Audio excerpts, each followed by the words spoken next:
you enjoyed my performance. I'm Julian, J3PO, Pollack. I'm going to talk a little bit about Red Panda's pedals here, these two ones that I have, the Tensor and the Bitmap. We'll start with the Tensor. The Tensor has been a favorite pedal of mine since it came out. It's a very unique pedal because it does a lot of things in a very small box. And what I really love about it is all my friends who have it, everybody has a different approach to it. So nobody's using it exactly the same, and everybody kind of gravitates towards certain features and kind of gets a unique sound out of it. But just briefly, for those who don't have one yet or are thinking about getting one, you know, one of the main attractions is it's kind of like a tape machine. If you play a chord, you can do a tape stop, which is really great for live performance. And the other kind of main feature is the hold feature, where you can grab bits of audio and you can stutter or repeat them.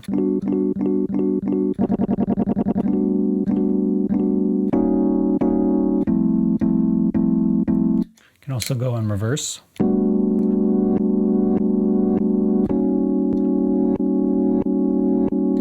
Or alternate them.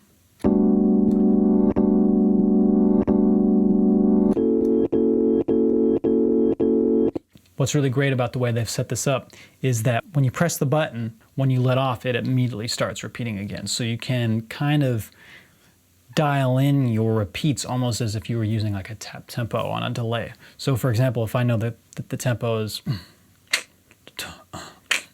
I know that if I hold it for a quarter note or a half note,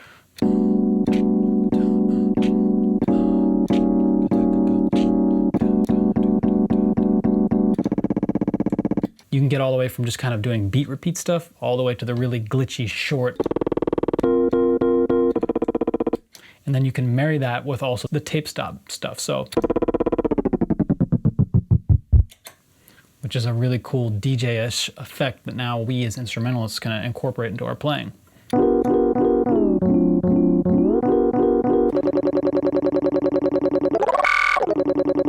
And so that was pitch modulation on here, which is kind of an interesting scale. And you can go in reverse.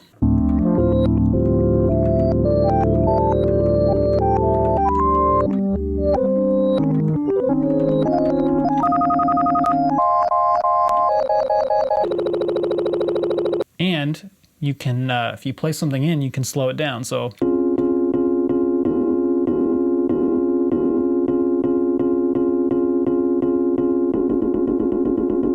there, I sped it up. And finally, you have a randomization knob here, which can lead to some really interesting results.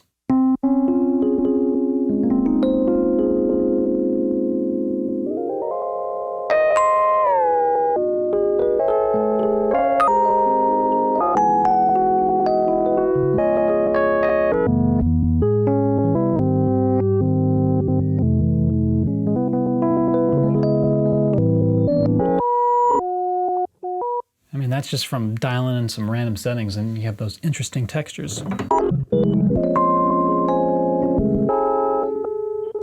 That's just scratching the surface of this pedal. I highly recommend it if you're into any sort of the features that I just showed you. Glitch, stutter, tape effects, tape slowdown, pitch modulation, just loop machine, like it does it all. And right now I'm showing you in mono, because I have two mono keyboards here. I have a Rhodes and a Prophet 10, but it's also in stereo, and you can apply that to your stereo keyboards, your whatever, you know, your stereo mix. You can use this as outboard. So yeah, the sky's the limit with this one. Let's get over to this Bitmap Bit Crusher pedal. I've actually only had this for a couple days now because this is hot off the press. This is a new pedal, and sample reducing is great. And let's listen to that real quick.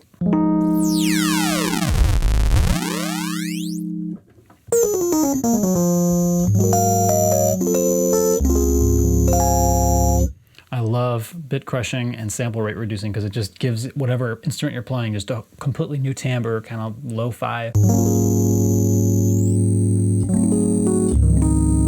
And of course, we have a mix knob over here. A lot of possibilities for dialing in the tone exactly how you want it, and there's also now a preset bank on here. Let's do some crushing. My favorite use of bit crushing is to add almost like a simulated tape hiss on top of your sound. So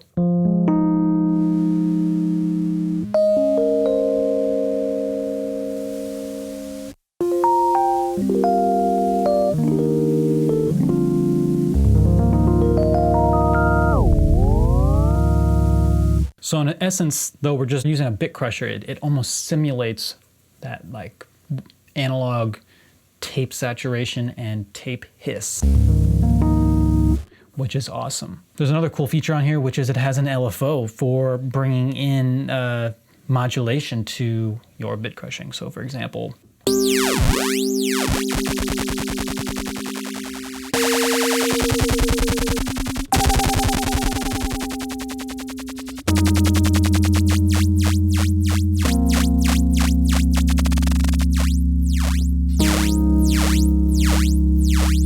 so as I said, I've only had this pedal for a couple days, and I can see that this LFO area is going to open up a lot of cool possibilities for sound design. And I'm looking forward to seeing what these possibilities can bring, especially in a live context. And last but not least, let's check out the filter here.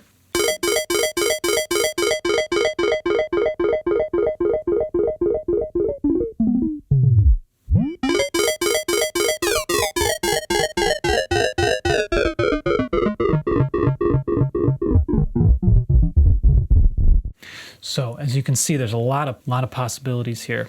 There's also a drive, overdrive in here, and I love that. I just used that in the performance you just listened to. We're gonna hear what that sounds like. So I'm gonna dial it in.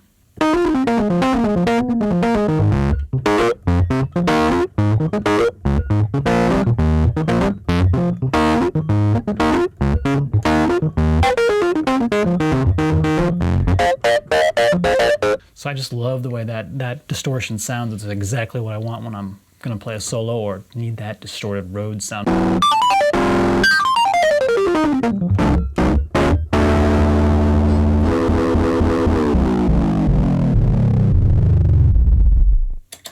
So as I said, the tensor and the bitmap are also in stereo now for all your stereo needs. So you could apply this, as I said earlier, to your whole mix. I'm gonna show you a quick snippet from another video of mine where I used the tensor in that fashion. It was at a time when I only had the mono version, but you'll get the idea of what you can do. So check that out real quick here.